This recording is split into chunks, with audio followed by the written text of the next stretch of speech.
If you want to understand the future, the winners and losers of the 21st century, just look at how young people vote their feet today. And this is how to answer your question. And this is why I bring up places like Berlin and Finland in the book. It becomes perfectly logical. If you are a young person and your parents have passed away or they're old, they're taken care of, they're in a retirement home, and you don't have kids or you have only one kid, what you're going to do is to probably try and move to a place where other people have kids because there's so few kids. So the reason people are pouring into East Berlin is not just because it's like, fun and wild and liberal, hedonistic kind of place. It's also because young families are there. And all of the young people who do have just one kid are like, I need my kid to have someone to play with. Greetings, future fossils. This is Michael Garfield welcoming you back to the podcast that explores our place in time. This episode gets meta with an act of autoarchaeology. Our guest is Parag Khanna, who I met 11 years ago as a contributor to his Hybrid Reality Institute's platform on BigThink.com, along with people you might recognize like Jason Silva, exploring the future of human-machine coevolution.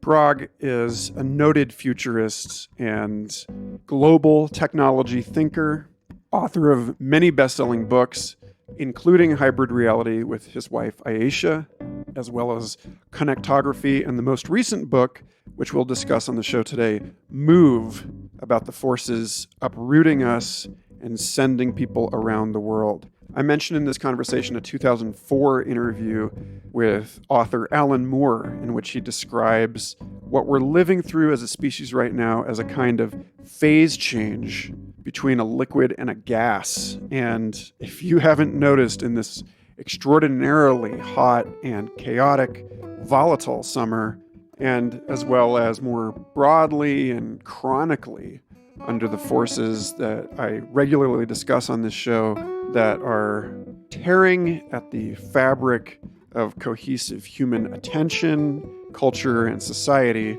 it would seem as though the character of these times is in a kind of gaseous state in a new and more dynamic relationship with one another, with ideas, and with the very geography of human civilization.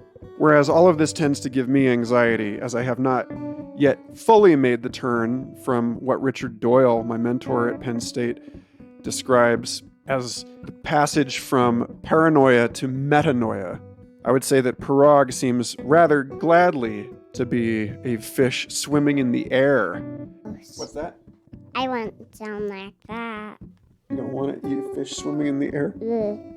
That sounds like a bad idea. I want to eat that fish too. Yeah, well, we're not going to eat that fish. We're going to talk to him. We're not going to swim in his feet, but he wouldn't eat us. No. Thanks, Ada. That's my 3-year-old daughter sitting in my lap, distracting me terribly while I try to record this intro. Anyway, yes, Parag, a global citizen if ever I met one. Someone whose profound grasp on the geopolitics and technological shifts propelling this movement are definitely worth our time and attention on this show. But before we get started, I just want to say thank you so much. I want to talk about that fish swimming in the air. You're going to have to wait, baby girl, because I have to thank all of the new patrons, supporters of my work and of Future Fossils podcast that have come out of the woodwork this week in response to my rather obscene pleas for help on social media. It's been an extremely trying summer, punctuating an extremely trying few years. Children with sleep issues and new allergies and teething and, like I said, a chaotic environment meteorologically as well as in my work environment. And it means an enormous amount to me to finally see the silent majority of listeners step forward incrementally, in large part to support the content and community moderation efforts I've been putting forward in our Facebook group and Discord server, which, by the way, I will now start purging non-paying members from those groups. If you would like to stay involved, please consider either making a financial contribution or finding some other way to lend time, talent, and expertise to this show, because like I told people already, I have been literally falling apart trying to keep all of these things going for you all. So anyway, thank you so much to the profundity of new supporters on Bandcamp, Patreon, and Substack, including Sumergo Sonicio, Kiona Budnick, Bill Rice, Samuel, Emma Donovan, Moses Cerulis, Henok Gotze, Dylan Elmgreen, James Weir, Emily Worthland, Julian Bakaza, Sarah Cantrell, David Campbell, Jake Johansson, David Swirsky, James Stroud, Marshall Murphy, Kristen Lindquist. Wow, y'all are amazing. Folks, that URL is patreon.com/Michael Garfield, where you can find the complete show notes for every episode as I release them, as well as plenty of links to things like Ableton Live set sample libraries, enormous amounts of unreleased podcast episodes and original music, and links to the entire gallery of thousands of AI artworks I have been producing with the Midjourney software over the last few weeks. I also want to give a special thanks to Future Fossils listener Tammy Pudina, who this week stepped forward to volunteer her time to help me edit the audio on this show, which is by far the biggest and most challenging piece of the production pipeline. She is an instrumental part of at least the next 2 episodes with Roland Harwood and Lauren Saylor, and helping me get this show back onto a regular bi-weekly schedule. For everyone who has been frustrated or disappointed that this show has not been coming out regularly, thank you so much for your patience.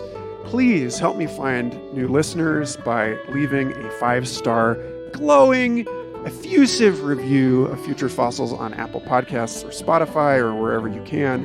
And with that, give it up for Parag Khanna in a tense, challenging, but sublime and inspiring conversation about his book Move, The Forces Uprooting Us. Thank you so much for listening, and stay tuned.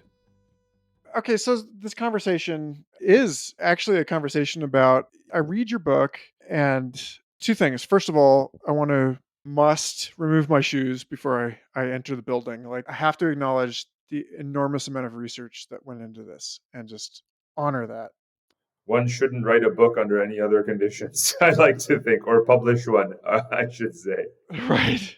But then the other is this question of, like, when you and I met, it was over a decade ago. It was. And I was not a family man at that time, and now I am. And I'm sitting here, I'm looking at you, and I'm scratching my head, and I'm wondering how one holds the ideas that you hold, and is also doing the things that you do.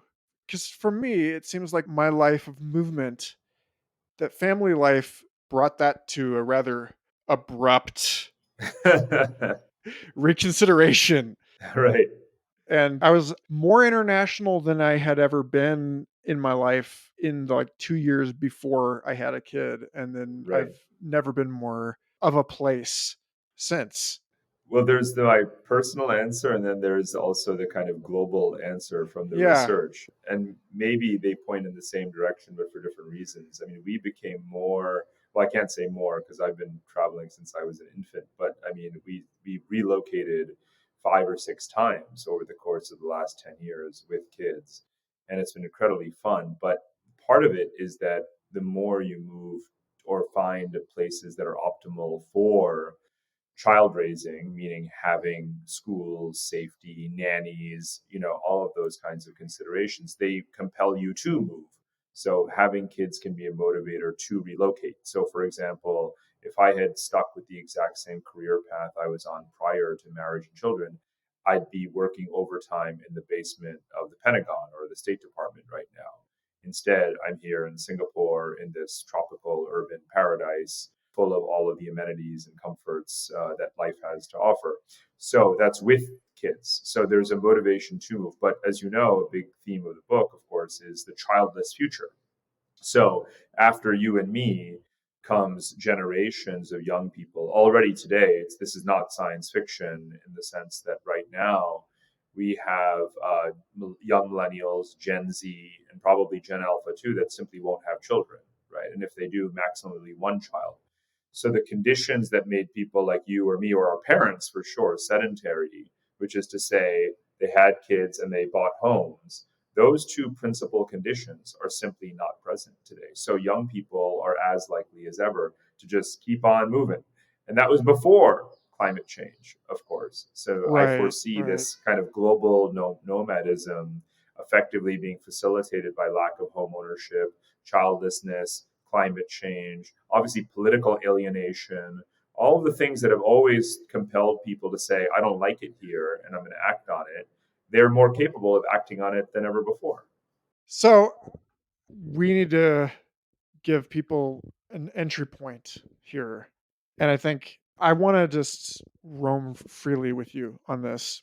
But first, I want you to just give the thesis and to anchor the thesis in your own story, in your own history and biography, so that how you came to this thinking and how you came to these questions, that we can really moor that there and use that. Mm-hmm. Well, as a kind of geographer by accident, I've always been thinking about the different layers of physical, topographical existence, right? So physical, environmental, resource geography, then political geography, which is definitely my most formal level of training. So again, geopolitics first and foremost. Then economic geography, supply chains, urbanization, cities, also things I've written about. And this book is about human geography, the fourth layer of geography, right? So after resources, politics, and economics, it's people, human geography. So this book is basically a sequel to Connectography, which came a few years ago, and that was the geography of physical infrastructure, transportation, energy, communications, networks, and how they remap the world. And this book is simply answering the question, what are we going to do with it? What will humankind, the 8 billion, 9 billion of us of the future, do with all of this physical connectivity that is overlaid onto our physical geography? To answer the question, where will you, where will I, where will humanity physically reside in the year 2050?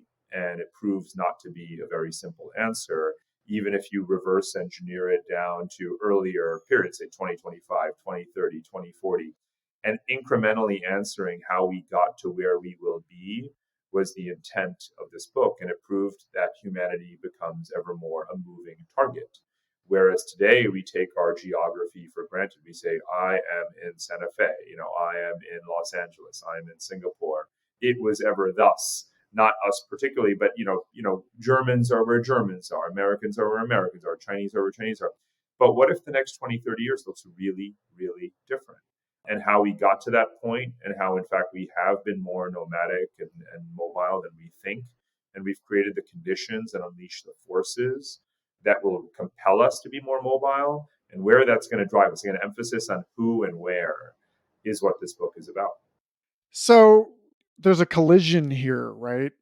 Because in the time since last you and I spoke, I feel like we were sort of sipping off the same strange brew of like Ricardo Hausman's Cesar Hidalgo type, thinking about like international trade network growth, complex systems of the capacities of different economies.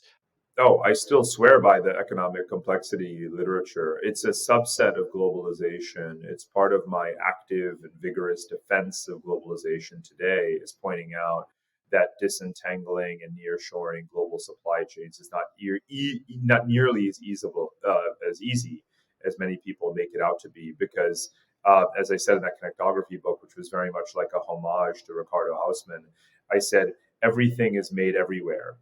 And people are learning that right now the hard way, right? And again, that's just one part of globalization. But the original globalization, the very first globalization, was mankind's first step out of Africa.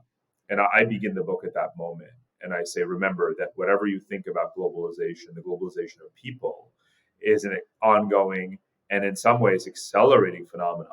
So don't pretend for a moment that just because the rate of growth in global trade is slightly lower than the rate of GDP growth in the domestic consumer economy, that suddenly you have come up with some gotcha statistic to tell me that globalization is suddenly going into a tailspin, because that's the narrowest of nonsense. Well, okay, so I spend a lot of time on this question about the tensions between people and institutions, the different scales, how much agency at any given scale is impacting agency at other scales. And when I had Kevin Kelly on the show, for instance, he put out this book, Vanishing Asia, which was this photographic journey of this, all of this stuff. I'm a founding contributor to his Kickstarter. Yeah, This is the prized possession on my coffee table. totally. Is Kevin's Vanishing Asia. You 3 get it. volumes. And he talks about the consolidation. Like, yes, more opportunity, more promise. Okay, so like, let me just get this one out of the way so that we can have a nice, clear footing moving forward. But like, to me, the whole thing seems very precarious. Like, I want this whole globalist human technocratic thing is kind of a Star Trek thing, but like, Star Trek posits a third world war based on like bioengineering and like eugenics as a precursor, like a precedent. And I'm always wondering, like, is there a way for us to reconcile people's need for place with people's need for movement?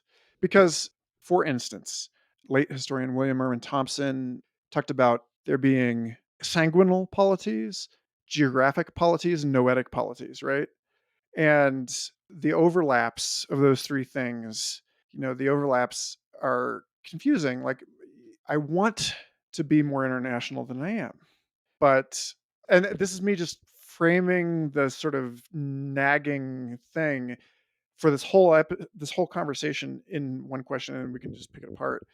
You and I seem aligned on this. Like, it doesn't seem like that nation states are really keen, on average, on giving people this sort of, okay, go ahead and move where you want to go thing.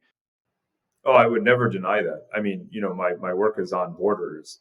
I'm the first to acknowledge and literally count, you know, the fact that we have more borders today than ever in history. I've written entire books just about that. So I'm not a borderless world, kind of globalist, though obviously I'm caricatured in that way in some quarters. But one of the things that I state very plainly in the book is the single one thing that we will never have a global agreement about is the free mobility of people across borders. We may have treaties governing everything from environmental regulation to internet technology to how we jointly colonize the moon. I mean, you can imagine international cooperation on lots of things, even if it's still a distant dream in some of these domains today. But I literally cannot ever imagine the one thing that you're positing is sort of, my ideological creed, which it may be, but I'll separate that fully from my analysis. We will never have governments agree on the free movement of people across borders, because when every vestige of sovereignty has been taken away from states, right? You cannot control the flow of pollutants, pathogens, cyber attacks across your borders. The one thing left, remember, we're talking about geography here. It's the control over your physical borders against the movement of people. So hardly am I in denial about this. It is the front and center. It is about what we do despite that. How do we realign the geography of people, the geography of borders, the geography of resources, the geography of economics? There's what we are doing, and there's what we could do, right? There's the analytical and the normative. But surprisingly, two other points. One is there is no average state. And this is something that I think, serious political scientists acknowledge. If you're a serious political scientist and you're a pure theorist, you take the state as some kind of homogenous ideal type and you impose it on the world as if that actually exists. And that's where your relevance utterly ceases to, be defensible. Because for someone who is a traveler, for someone who does write international relations from the bottom up, the fact is no two states are exactly alike, nothing of the sort. The capacity differences, the leverage that some have over others. The hierarchy of power among them is different in different places, different times, different periods, and so on. So there is no normal state. But when you say, because I know what you're referring to, you're kind of saying, well, look, what about the mood? What about protectionism, xenophobia, populism? So let's go with the facts here, right? The principal key, let's just take Western civilization, because you also roughly mean that when you say we, right? So I want to ask you, which country is most representative of the Western civilization that, quote unquote, doesn't seem keen on enabling the mobility of people? Is that state Hungary, or is that state Canada? Is that state Italy, or is that state England, right? Is that state Bulgaria, or is that state America? Because as far as I can tell, right now, with every single census data point at our disposal right now, the foreign-born populations of Canada, the United States, Britain, Germany, the four most important countries in Western civilization, are more and more open to international migration flows. Their populations become more diverse, more mixed race with every passing minute. And that occurred even after Brexit, after Donald Trump. We have the October 2021 census of the United States. Yes, net immigration figures were down. That actually began under Obama, believe it or not, then through Trump, and then COVID. But this year, 2022, as we speak, Congress is presuming nearly 1 million migrants will enter the United States this year. So we will have gone in America from 246,000 immigrants the year before to nearly 1 million in 1 year. Canada increasing its population by 1% per year, not by accident, but by design.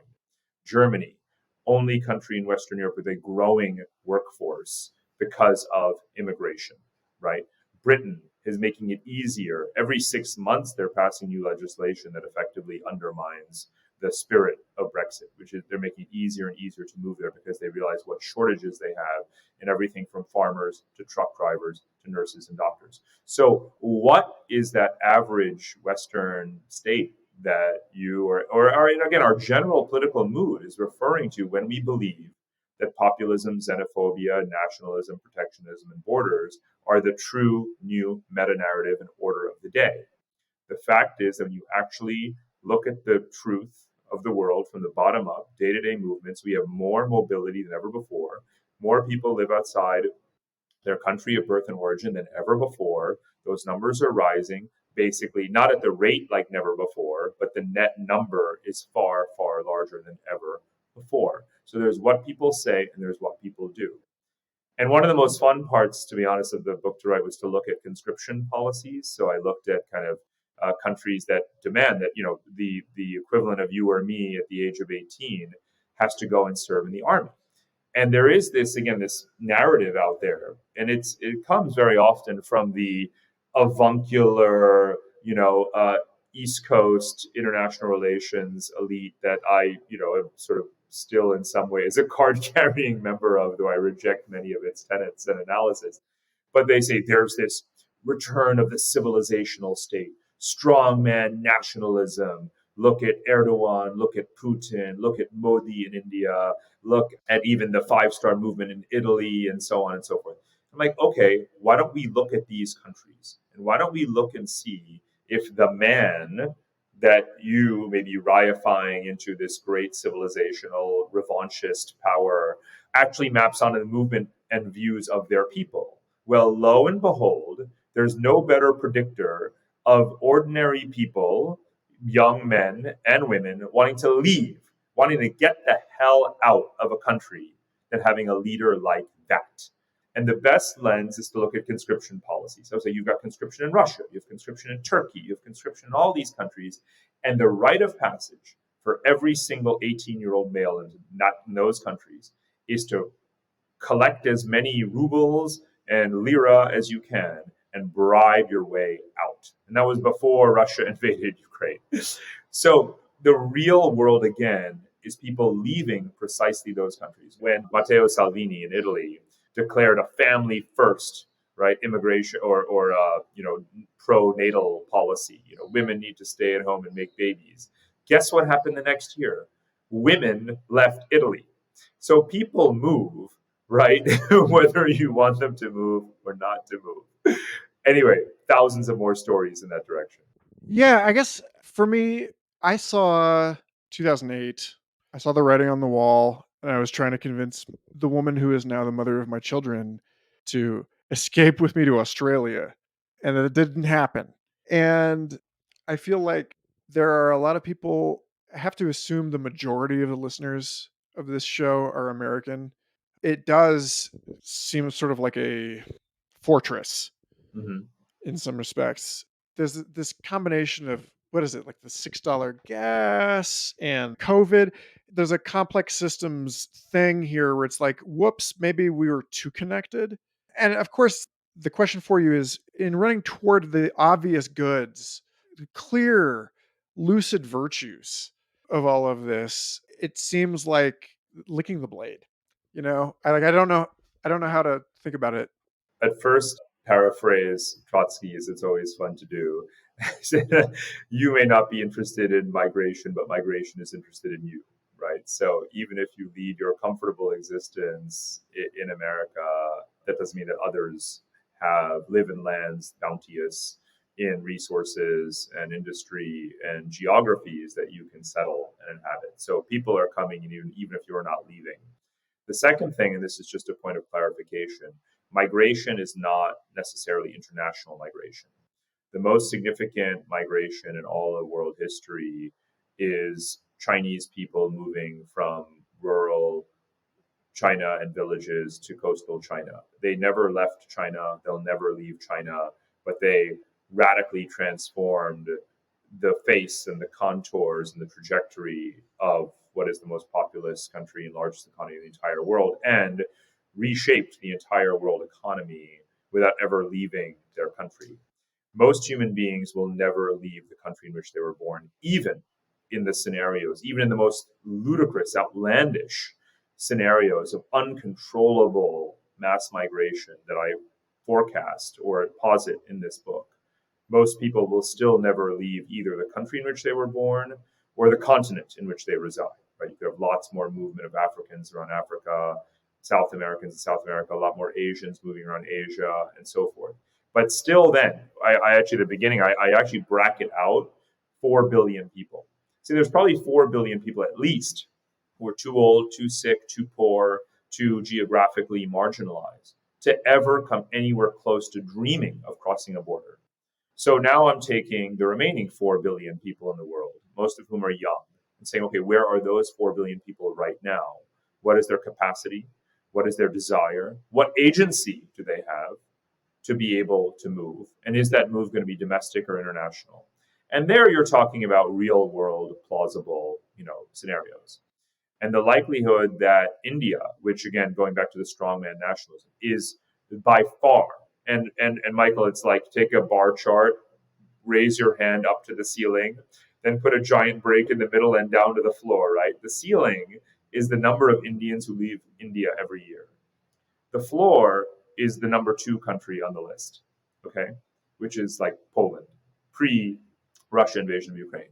So, you're also talking about what is the one of the youngest and effectively now the most populous country in the entire world, the country perhaps among the most afflicted by climate change, and you've got a recipe for a mass migrant outflow. So India alone is going to account for more human beings crossing a border and leaving their country than many of the other countries on earth combined. Now let's come back to America, though. Movement within America is a time-honored tradition, right? I mean, it is the pioneer spirit of the 19th century, manifest destiny, continentalism, you name it. But Americans have been stuck in place. And I'm not advocating that Americans leave America. Though, again, by the way, not so fun fact, the number of Americans outside of America has never been higher, right? So again, don't answer the question as if it's you or me in our comfortable existence, right?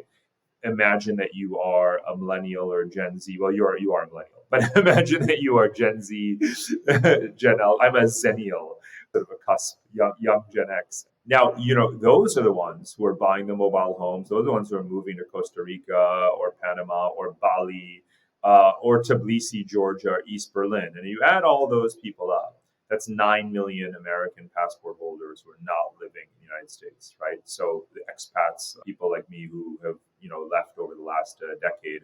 and been itinerant, but elsewhere. So there is that. But let's just put that to the side because that's still a very small percentage of the American population, which is growing, which is within the lower 48 states and is going to remain in the lower 48 states. I have no problem with that.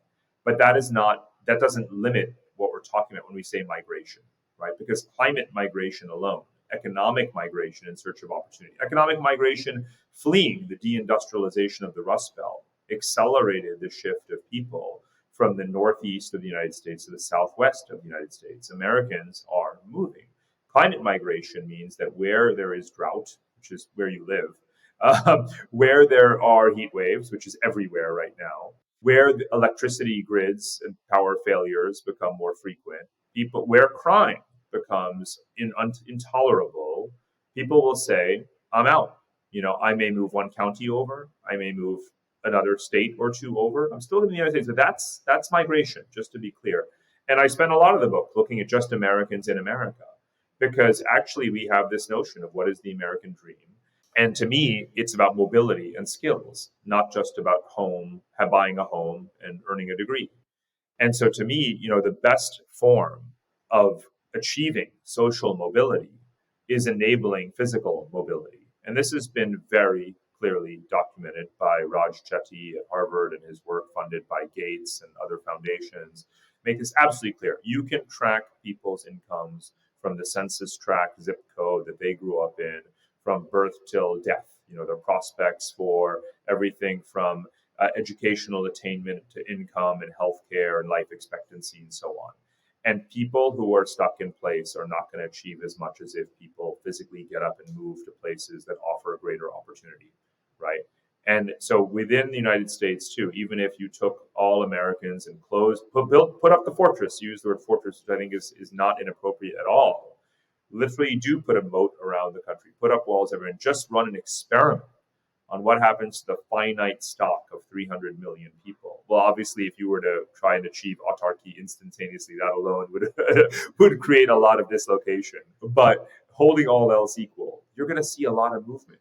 And that's every bit as important as international migration. So I'm not just the airy-fairy globalist talking about the long-term cosmopolitan vision. I'm looking at what is the best outcome for just ordinary people in their ordinary places. I go toe-to-toe a lot with German kind of, conservatives on the issue of immigration. And I'm happy any given day to get in their face and say, you are killing your own parents. Why? Because chances are your parents don't live in a big city, like Berlin or Frankfurt. They live in a second-tier, third-tier town that's depopulating. They're aging because all European countries are aging rapidly. And if you are anti-immigration, that means that you're not importing enough of the Bulgarian, Romanian, Ukrainian, or Filipino nurses to care for your parents. But you've left them behind, right? You're off in Berlin, you're in Hamburg, you're gallivanting around Europe doing your job. And meanwhile, your elderly parents are suffering and dying alone. And the rate of elderly people who literally die alone, right, is rising. You can track it anecdotally in Spain, in Italy, in France, in America, in Japan, for sure. As you well know, you see this in the news. Local policeman in prefecture or whatever in Japan opens up an apartment and there's, dead grandma, grandpa. They've been lying there for months. No one knows how long. Is that dignified? Is that civilized? Is that what you consider to be a civilized society? Because I don't. And so if you are against optimizing migration to cater to the needs of your own citizens, you're effectively, in my view, an immoral person. Right? You're consciously choosing a suboptimal outcome that lowers the standard of living of your society. So immigration is part of that. And again, I'm speaking about the needs of everyday people, not cosmopolitan pipe dreams. And those who speak in the poetic, romantic nationalist terms about identity, and hold everything as hold the barometer of nation statehood to be the 19th century European construct. They're the ones living in a fantasy world, right? Because if your job is it to be a public official and to actually achieve even if you believe in zero growth, and that's a whole separate conversation. Even if you believe that immigrants are, damaging the environment because they will achieve higher standards of living when they come to our country and so on and so forth. Even then, you are nonetheless, in a very retail way, right? You are harming your parents. And I want you to live with that if you actually believe that you can posit some perfect population model that doesn't include immigration while also having low fertility at the same time, because that's the world that we are in right now. This is great. And I'm glad that you brought it to this because this is a core to this consideration.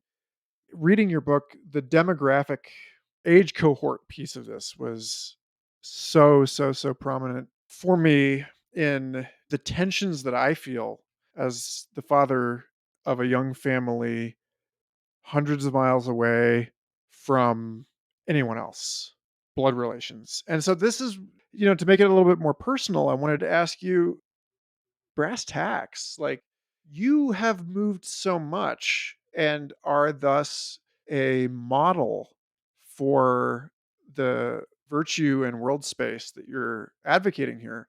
How? Okay, so at least as far back as Alan Moore's, I think it was a 2004 film made about him, where he talked about how he thought that digital technologies were creating a phase transition in society.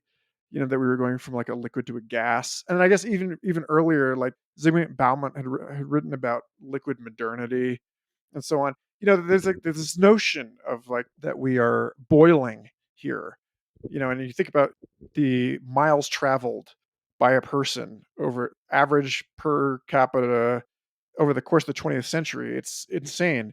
To me, that looks like what it means to be human is going to have to be fundamentally different.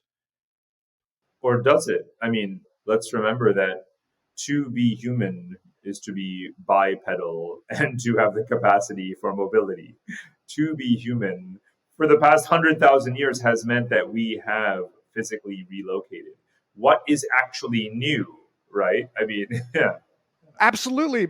I think that you and I are aligned in that movement is actually the default state for human beings. Right. But that's like movement within this web of closely held connections, like, familial bonds and so on.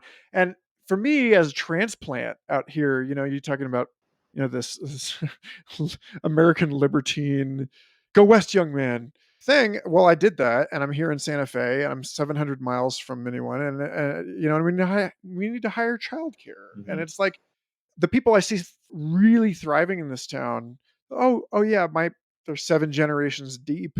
They can just punt the kids off to extended family, and so back to Bill Thompson's sanguinal, geographic, noetic kind of thinking. It's like, how have you personally and how do you imagine generally, how do you see people generally making sense of the missing people piece of it? Because it's like, yes, opportunity. There's no question. That was the crux of my conversation with Kevin Kelly was like, yes, obviously people are moving into the city for more opportunity. But how do we carry these other things into this space? Can we? Well, I think there's sort of like, I'll give you an anecdotal answer because here in Singapore, obviously there's entrenched families born and raised here. We see this with lots of friends who are locals. Their grandparents, both sets of grandparents, live within 1 kilometer in either direction of our friends, so they can have them come over anytime.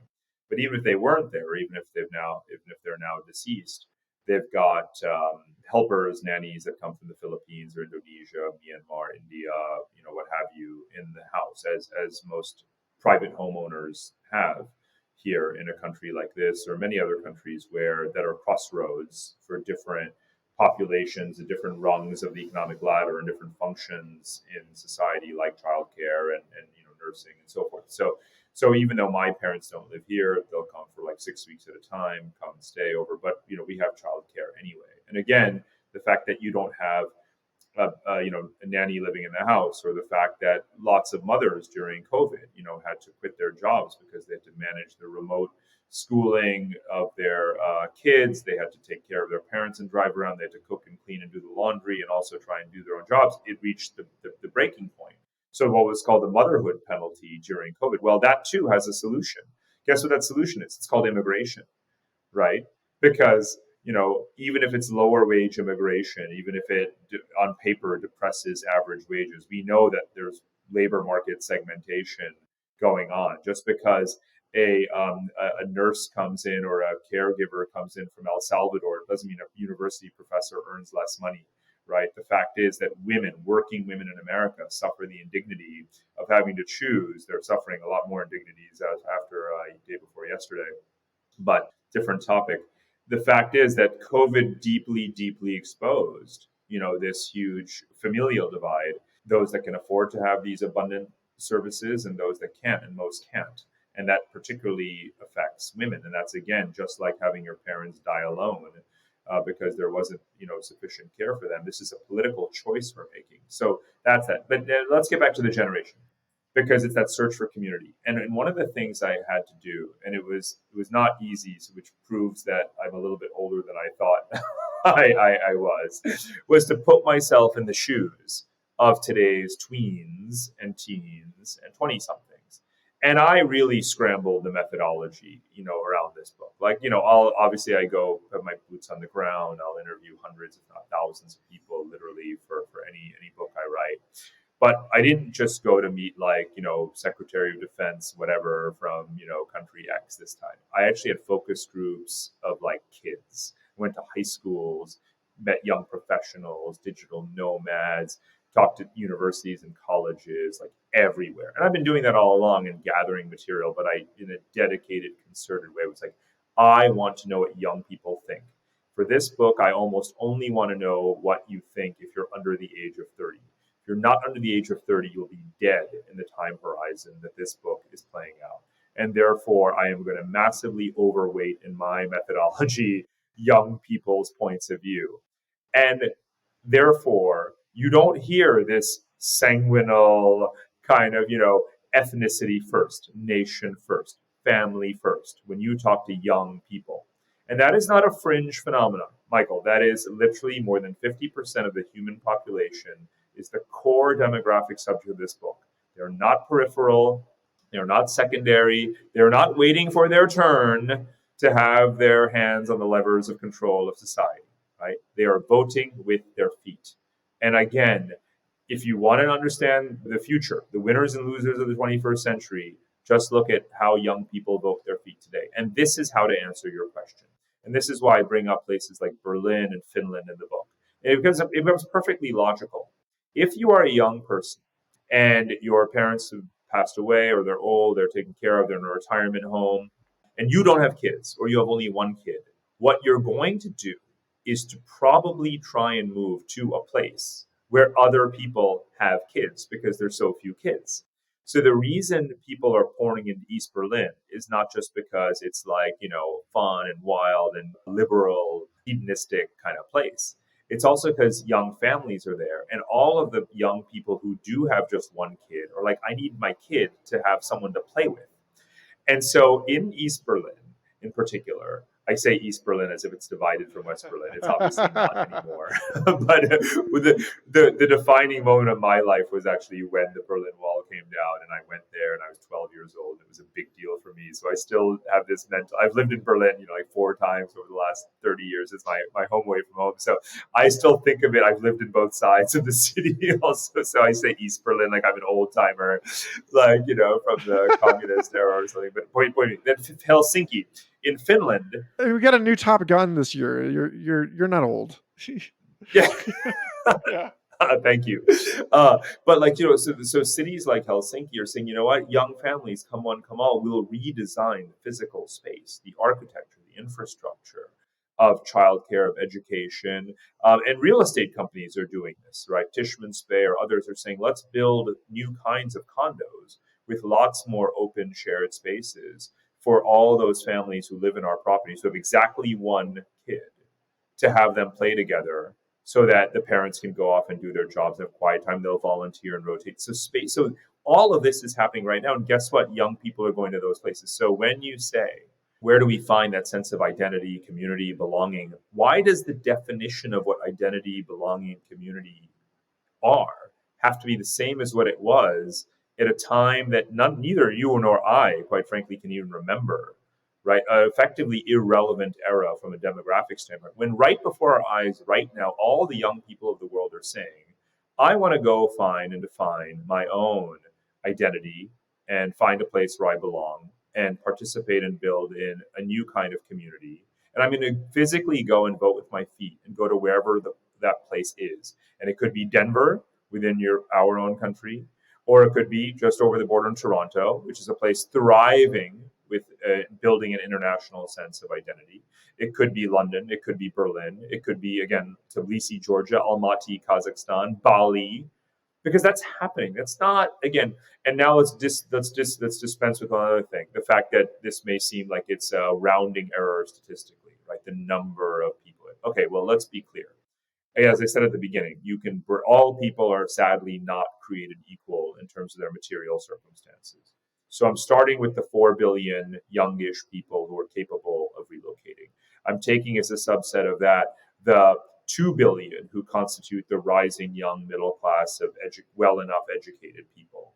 And I'm looking at the construction workers or the nannies and the caregivers. I'm looking at the digital nomads, the international students, all of them. Because let's face it, they move the needle here, right? We can have a whole conversation about the humanitarian nature, and certainly I toe that line very strongly. But you and I are talking about the young versions of ourselves, right? And the young versions of ourselves, whether they are Indian or Chinese or Nigerian or Brazilian or American, are saying, I'm going to go wherever the hell I want because my passport now allows it. The world is more open than ever before. And there's actually a war for talent out there. Companies, universities will pay me to come to their country.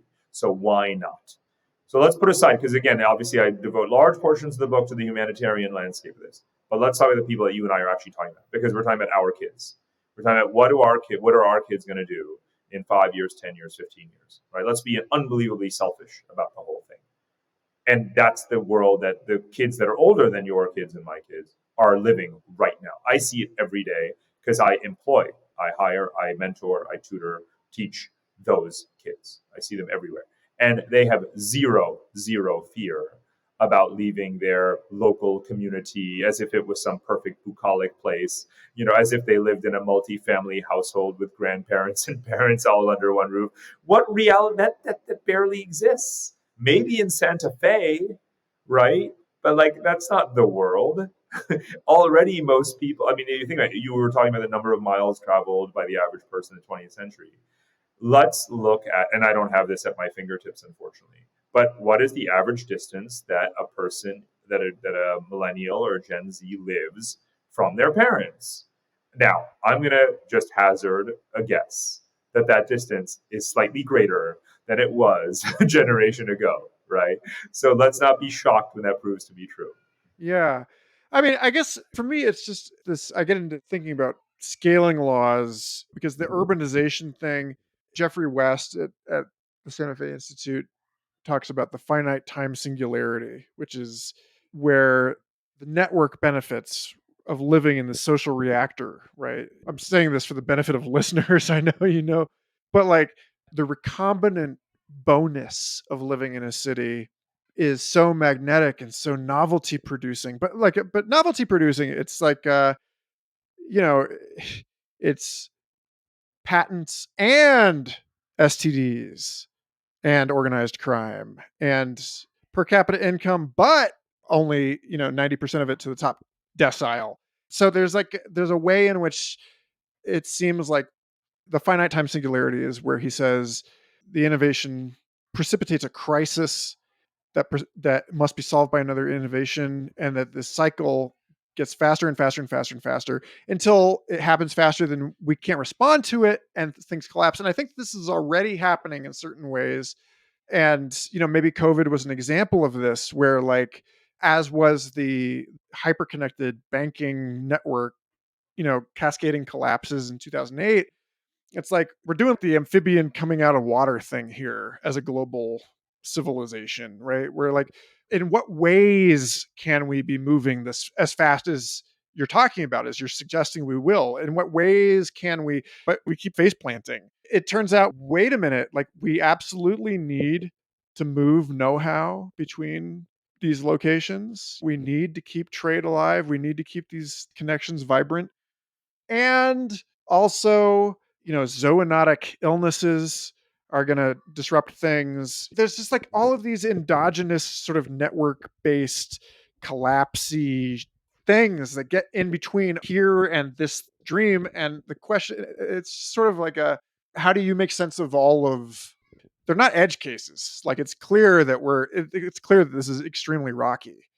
Part of the innovation that is happening and that is necessary to cope with Jeffrey West's, the problematic that he's raising is what I guess you could call continental circularity. So, and this is kind of a core 19th century geopolitical thesis known as pan-regionalism and continentalism, as I mentioned briefly earlier when I was talking about American demographic manifest destiny. In the 19th century, geopolitical scholars sought to optimize, the geographic resource base, of their power, not just within boundaries, but the extension of power latitudinally so that you could grow food in all seasons. When it's winter in North America, it's summer in South America. Therefore, we need to have the Monroe Doctrine and expand further southward and sort of tame as many geographies as we can within our latitude, right? So there is a shift happening right now in the world towards a greater regionalism, and that's what I call this continental circularity. So North America is by far the most self-sufficient, semi-autarkic continent in the world.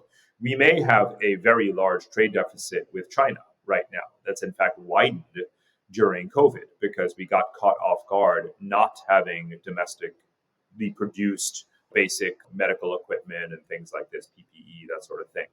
But what's happening now is that in North America, there's natural resources, there's water, there's fuel, there is industry, there's people, there's technology, there's finance, right?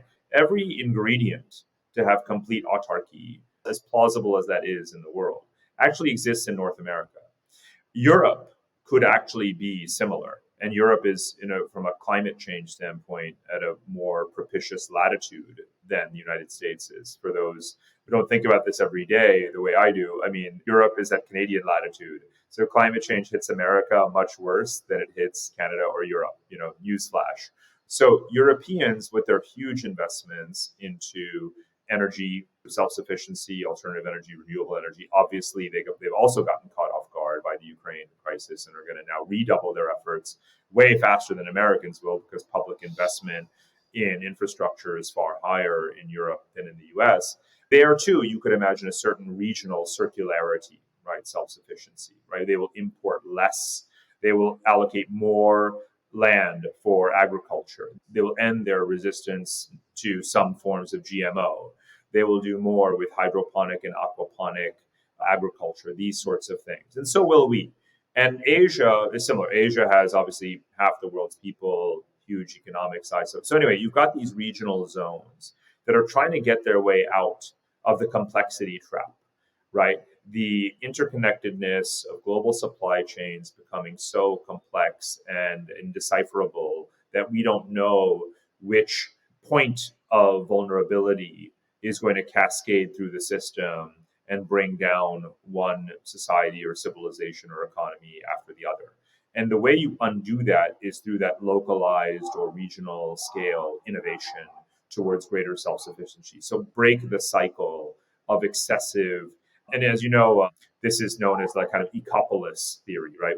When we were a small agricultural population, we were the agropolis. This is Herbert Girardet in Geneva. Then we were the petropolis of, frictionless global energy supply chains and presuming that, growing an avocado in a water stressed area and shipping it around the world and producing huge greenhouse gas emissions as if that had no externalities of any kind. And the middle ground that we're actually doing and heading towards and have all the technology at our fingertips at our disposal today, right now, to do further is this ecopolis idea, where we go back to the local or regional scale, stop building cities on arable land, and do more technological, sort of investment in food and energy production and gray water recycling, you name it, right? So amassing populations in climate resilient areas and making those, models of those urban models more sustainable at the same time is not only plausible, it's again what you see happening literally every day in Europe, even in America, in Japan, in parts of China, and so forth. There are places, obviously, that are being catastrophically affected by climate change, and no amount of sudden infusion of capital and know-how is going to save them from the heat waves and power failures and droughts that they're currently experiencing. And that, again, is much of the population of South Asia, much of the population of Africa, much of the population of Latin America. But remember, from a geographical standpoint, even a geological standpoint, most of the human population lives in the northern hemisphere, which is slightly better off than the southern hemisphere. Most of the human population lives in Eurasia, this one large landmass to which I've dedicated most of my kind of career and migrations.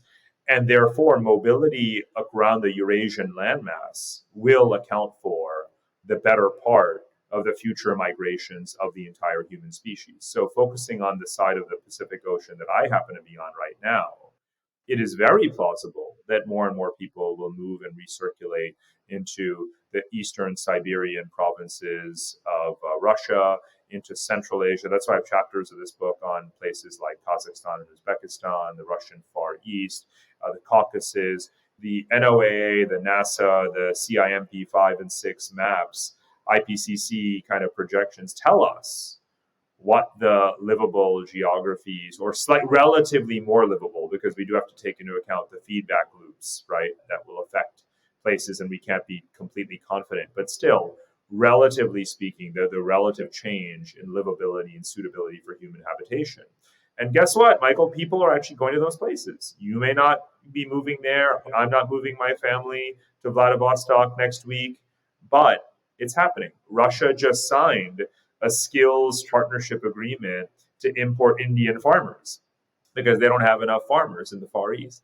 So, again, for every country, there is something going on beneath the radar that constitutes some step-by-step incremental passage towards this recalibration of supply chains and pathway towards a new civilization. And one last thing, Michael, it comes back to cities, actually, because just because New York may be losing people right now, and Los Angeles may be losing people right now, that doesn't mean that the city is losing, right? The city always wins. Let's have a couple of punchlines for everyone to take away. And I think this is one that people will actually like and appreciate. A, mobility always wins. B, globalization always wins. And C, the city always wins. The question is, which cities?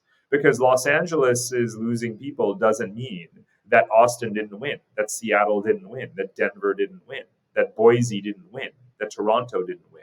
And Rome's loss doesn't mean that Milan didn't win and Berlin didn't win, because there are winning. So the question that I set out in the book is, what are the future civilizational centers? We have been urbanizing for 7,000 years. The city has been winning for 7,000 years. 7,000 years from now, if we're still around, however many people, they will live in cities. The question is, where are those cities? What do those cities look like? Who's there? How are they governed? Those kinds of questions. But make no mistake that, and again, it's New Yorkers like me, but not me in particular, who say things like, the city is screwed because of COVID, or, fill in the blank. The city is never screwed. The question is, which city is screwed? But more importantly, more interesting for us as futurists, quote unquote, is which cities will win in the future, and why are they winners? Is it because of climate? Is it because of being politically open and liberal and embracing migrant populations? Is it because of their economic diversification efforts? In truth, it's all of the above, because again, why did cities win in the past? Well, because they were in the right geographies, they had the right global connectivity and industry, they attracted talented populations, they had diverse economies. Well, lo and behold, the same ingredients apply in the year 2040, or in the year 2022, as probably in the year 2222. So I'm out to find and locate physically what are those places and what are they doing right. And again, the early evidence is visible, whether it's in Toronto or Berlin or Almaty, in Tokyo, interestingly enough. I talk a lot about Tokyo in the book. It's like, well, Japan is depopulating. No country next to Russia, besides Russia, is depopulating as quickly as Japan. But the future population of the islands of Japan is very simple to see. It's fewer and fewer Japanese people and more non-Japanese people, right? I say the same thing in the book about Bulgaria, because Bulgaria is tiny. There is a future that's not all that far away, where there's almost no Bulgarians in Bulgaria. But that space that we identify on a map as Bulgaria is going to be full of people. They just won't be Bulgarian people. And in geography and in human geography, you don't have a problem with that. If you're a Bulgarian nationalist right now, you have a problem with what I just said. But if you're an authentic human geographer, which is what this book aspires to reflect, that community of scholars that I do a lot of work with, they don't have a problem with that. That's just the passage of time. That's the relationship between demographics and geography. That's how complexity affects geography, right? All of those things. And it's happening in every place. No, there is no static, fixed map of humanity. We've always been on the move. We'll continue to be on the move.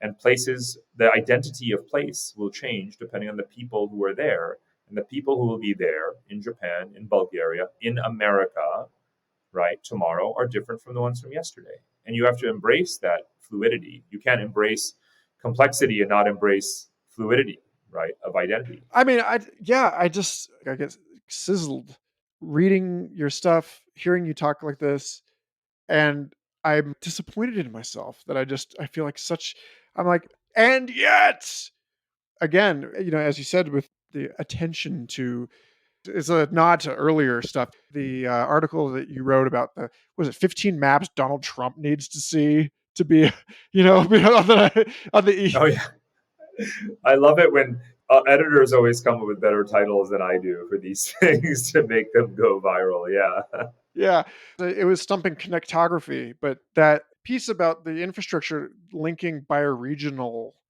zones, and how those, Right. like, yeah, obviously, like East Missouri is more Illinois and West Missouri is more Kansas, this kind of thing. The and yet that you raised is a very localized thing. But this is the point at which every one of us should always, and it's a healthy thing to do, is to check ourselves and say, is what I'm about to say genuinely representative of the average or median person in the world's view, or is it really just me and where I am? And I have to go through that exercise all the time. Now, I agree with you that there's no denying that the values are towards this, but like something has to give, right? Because I mean, just in the last few years, in the course of my life, wages have more or less stagnated while the cost of living has gone up like 400%. I don't expect gas prices to ever come back down. People are talking about not only now like, oh, well, we'll just let virtual reality travel. Now they're talking about virtual reality children. Have a baby in the metaverse that you'll like breed this thing that comes up in AI and you'll be able to like farm your own designer baby in VR. The read that I have on this is, on the one hand, like there's the pressure toward being able to just breeze through, move effortlessly around. But then as a New Yorker, it's like when it costs $18 to cross the Brooklyn Bridge, as an urban nexus gets denser, the amount of time it takes to cross that space, it actually starts to feel like you might be in a collapsing neutron star from which you can't escape.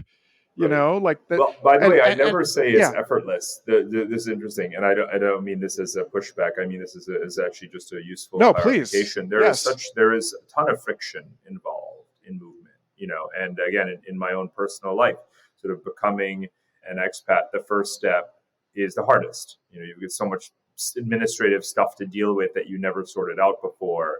But then after that, steps 2 and 3 become easier and easier. Now, even for people as a whole, though, if we again take the young digital nomads, for them it is a lot easier than it was before. We made a list, like, what did it take for us to move to Berlin a few years ago? It's like we had to deal with the school here, and we had to deal with like our house, and like what to do with all our stuff, and like getting around, like visas and all this stuff, and like where are we going to live, and blah blah blah blah blah. Right? Just a few years later, especially post-COVID, with so much being digitized in terms of services, a young person today can just be like, they can get on a plane to a destination in another country. They know they're going to have a visa on arrival. They can book their Airbnb before they even, while they're on the plane. They don't even need to change their SIM card because they'll just use WhatsApp everywhere. So the only thing left that cannot be done almost like instantly, well, on your flight to a place, is finding a place in a school for your kids if you have kids, but most young people don't have kids, so they're not even thinking about that right now. So it has become easier than it was, even in the short frame of reference that I'm giving you as an example here. But again, I talk a lot about the difficulties of people moving around. There's still the majority, I mean, the large percentage of the number of international migrants today are Filipinos and Indians, some of whom have their passports confiscated when they arrive at a construction site in the Gulf countries where they're working. There's a lot of hardship, right, involved in mobility for most people much of the time. Huge amounts of financial sacrifice, payments made to coyotes and, other types of people who facilitate passage, the kinds of stuff that I thought I knew but didn't, in terms of the stories that I'm hearing of human trafficking, and the volume of human trafficking being higher now than even at the time that we thought was the peak of human trafficking. There's tragedy involved every minute of every day when we're talking about mobility. Look at the number of people right now waiting on the Mexican border to come in. Look at the rafts of Africans being mowed down by machine guns by Italian and Spanish Frontex soldiers paid by the European Union to murder African asylum seekers. That's every bit the reality of mobility today. So at the same time, it's the 1% who buy a second, third, fourth passport, right? Jet set around the world, choose jurisdictions based upon low tax, and have access to the world and move their money. They are as people as fungible as their money is. There's that too. And there's growing numbers of both, right? Obviously, the number of people who are in the more tragic circumstances exceeds the number of people. But let's face it, economies are tipped and shaped by the movement of the 1%, right? And the resources that they can, at the push of a button, relocate and where they choose to domicile themselves. So I also look at that. And both can happen at the same time. So you can have more friction for a large number of people, and you can have more flow for other people, and they can, the dynamics can change. So just, to land this, I want to say, okay, I think if anybody hasn't already figured this out, you make a rather compelling rhetorician, and the book is convincing. Let's speak to me, or the 10 years younger version of me, the people that are on the brink of expatriation. My little brother, he's actually 15 years younger than me, almost out of his aerospace engineering degree, and if I don't graduate with it this year, I'm just going to travel the world. Forget it. I'm out. What is your counsel to someone who has not grown up with the same conditioning to the normalcy of international life that you have? How do you help people? How do you beckon people out into a globalist identity? Well, the good news is I don't have to, in the sense that it's happening anyway. I myself am surprised by the data, right? I never thought that the number of American expats would double in the last 12, 15 years. I didn't predict that at all, but it's happened. So I'm hardly alone in this. So that's one thing. It's happening. I don't need to play. I don't need to have some kind of hand in it, because, again, young people are voting with their feet. Secondly, mobility, again, to move is human, right? We have that capacity. It's something that's easy to learn. And whether it's out here in Asia or any other corner of the world that I've been in, I've always, over the last 15, 20 years, always met scores of Americans, Canadians, Europeans, you name it, who are outside of that traditional comfort zone geographically that they grew up in, and they adapt very, very quickly. That even includes many people who've been, quote unquote, repatriated to their country of ethnic origin. So think about all the Chinese Americans in China who have made a killing economically, commercially, right? As investors, business people, tech entrepreneurs moving back to China. All they had to do is to brush up their Mandarin, right? But now they're swingers. They're ballers in China, right? Same is true for India. Same is true of some African Americans in Africa. It's certainly true of Arab Americans in the Middle East, or Arabs, of course, in Middle Eastern countries, melting pot places like Dubai. So it's happening all the time. Just look again at the uptake on the Dubai nomad visa, the uptake on Silicon Valley, and case after case. When I was last in Tbilisi, Georgia, which I mentioned before, my daughter and I were on a train trip across Eurasia, and we stopped in Tbilisi, which was just fun. Just bottom line, it was a shithole the first time I was there, like 20 years ago. I went back with my daughter just a couple of years ago, right before COVID. And lo and behold, the lingua franca on the streets of Tbilisi, Georgia. And again, we're not talking about southeastern United States, Atlanta metro area here. We're talking about the Caucasus Mountains sandwiched between the Black Sea and the Caspian Sea, between Turkey and Azerbaijan, a little country that was invaded by Russia in 2008. This country, the lingua franca on the streets of Georgia is American English. I mean, the number of like co-working spaces and digital nomads and advertising people and tech startup, folks. Yeah, it's your brother, it's your younger brother, times like I don't know, thousands, and then a lot more young Europeans who are effectively identical in many ways in how they've grown up. So again, they're ahead of us, Michael. This is maybe the important note to end on. The generational psychology is such a dangerous force of inertia, right? It's not to say that conventional wisdom, received wisdom, is not valuable. Of course it is. It's immensely valuable. There's so much of it that we should hold dear and apply to the present and the future to avoid some of the mistakes that we're making. But that's a separate topic. But young people are ahead of us. I want everyone to understand this absolutely crystal clear, right? They're already doing it.